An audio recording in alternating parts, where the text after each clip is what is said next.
Do you know what truly made a Roman general respected by thousands of soldiers? It wasn't just the shiny armor or the powerful title. It was the way he spoke to his troops. Yes, with words. Before the toughest battles, the general would gather. His men look them in the eye and begin to speak. And it wasn't just any speech. It was a solemn, almost sacred moment that the Romans called ad locutio.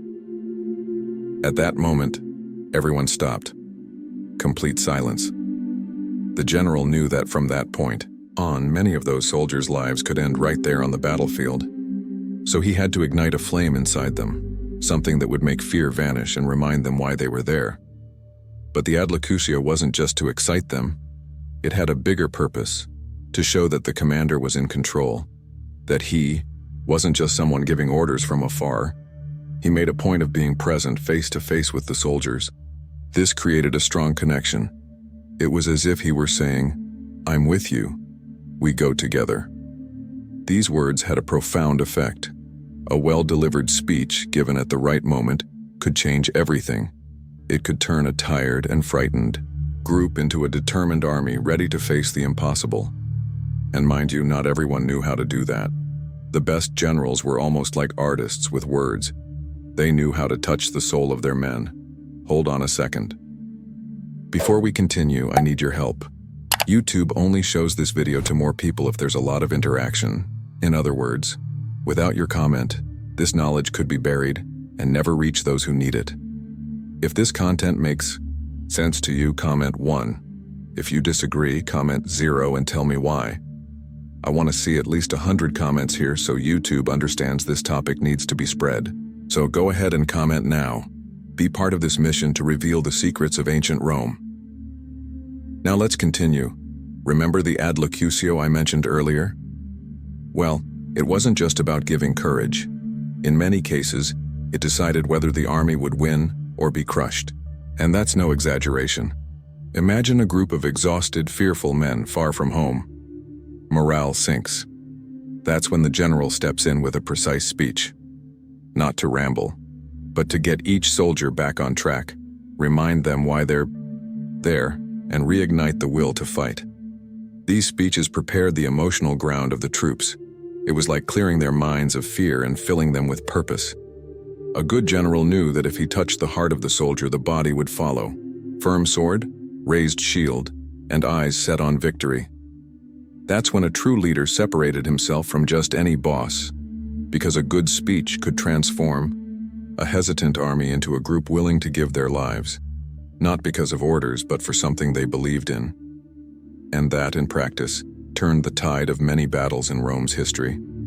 One of the greatest masters of this art of speech was Julius Caesar. He didn't just command, he inspired.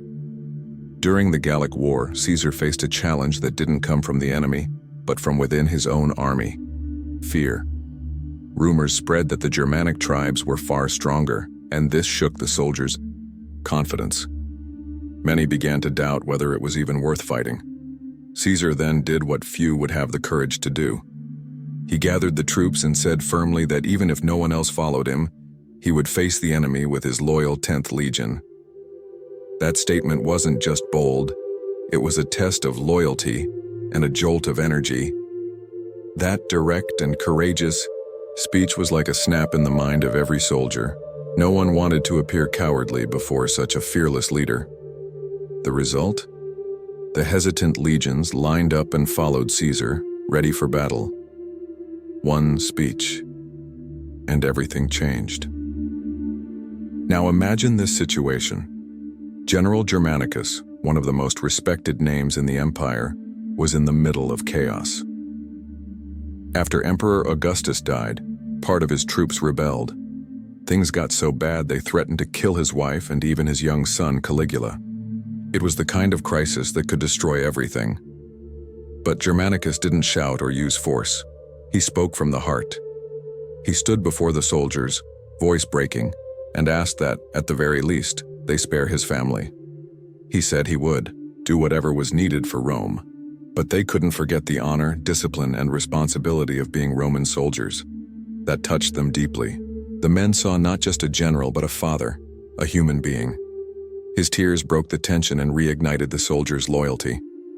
They not only gave up the rebellion, but punished the mutiny leaders on their own. One speech, one moment, and the army healed from within. These moments of speech between general and troops didn't just stay in the memories of those who lived them. They were immortalized in art. Ancient Rome knew how to use imagery as a form of power, and the emperors took full advantage of it. The famous column of Trajan, for example, shows the emperor giving speeches in several scenes during his military campaigns. But why was that so important? Because these images weren't just decorative, they served as propaganda. They showed the emperor as a supreme leader, someone close to the people chosen by the gods. It was a visual way to reinforce authority, not just among the soldiers, but also the citizens. Anyone who saw that got the message. This man speaks, leads, and wins. The speech became a symbol of leadership, and as the image spread through the cities, the entire empire remembered who the true commander was. The power of words turned into stone, meant to last forever. If this content is making sense to you so far, do me a favor. Give me a sign. Comment 1 down below so I know you're with me on this journey. And remember, YouTube only spreads this knowledge if there's lots of interaction. If you haven't commented yet, now's the time. I want to see this video full of opinions, so this topic continues reaching more people. Now think with me. Why were so many generals able to change the course of a war just with words? It's because they didn't say just anything. They were trained in the art of oratory. They knew how to use every pause, every look, every word as a tool of persuasion. It wasn't empty speech.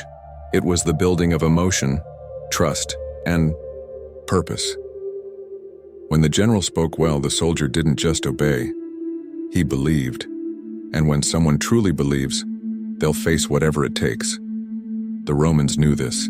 That's why speech was an invisible weapon, and often deadlier than the sword itself. When a Roman general spoke to his troops, he wasn't just asking for obedience. He was creating a sense of belonging. He made each soldier feel like they were fighting for something greater than themselves, for Rome, for the gods, for eternal glory. And that feeling didn't come by accident. It was carefully crafted with words that touched the heart. Imagine the effect of that on a young man who left his village, left his family behind, and found himself on a battlefield. Fear strikes, doubt arises, but then comes a speech that makes everything seem meaningful. Suddenly, that fight isn't just a mission anymore. It's part of something grand, something that will outlive even his own life. That kind of connection turned ordinary soldiers into warriors willing to make any sacrifice. Not for money, not out of obligation, but for honor, for being part of a story that would echo through the ages.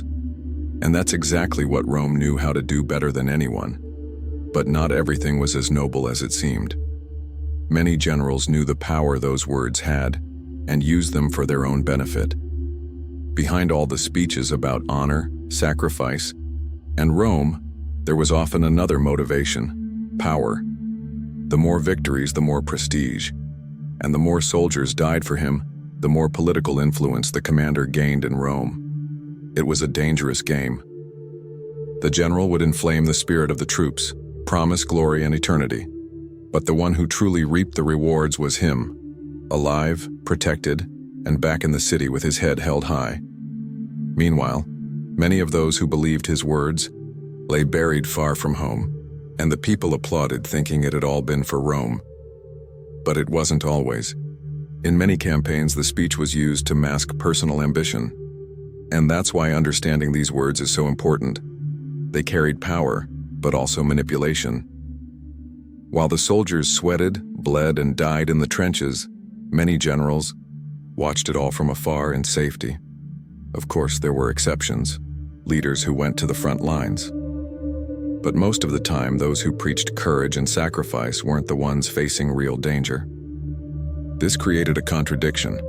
The ones who spoke most of honor weren't always the ones risking their lives. And the most impressive part? The soldiers knew this, and still, they followed. Not because they were naive, but because they believed they were part of something worthwhile. It was the power of Rome's symbol, the weight of tradition, and the desire not to be remembered as a coward. That's the part that really makes us think. How far can the power of a well-sold idea go? A good speech could raise an entire army, but it could also hide harsh truths, like who really benefited from all that sacrifice. And often the answer was, only the general. In the end, the speeches of Roman generals weren't just words thrown to the wind. They shaped decisions, turned battles, and built legacies. Even if they often served the interests of those in command, the truth is, those words became etched into history. They were moments that combined fear, courage, manipulation, and faith into a single scene, and that somehow still echoes to this day. Now tell me, what do you think about all this? Would you have the courage to follow a commander like that even knowing you might not return alive? If this video made you think, leave a like. It helps the channel grow and keep bringing content like this. And hey, don't leave yet. There's another video waiting for you on the screen, and it reveals another surprising side of history that almost no one talks about. Click now and stay with me on this journey through Rome's secrets. You'll be surprised by what's still to come. See you there.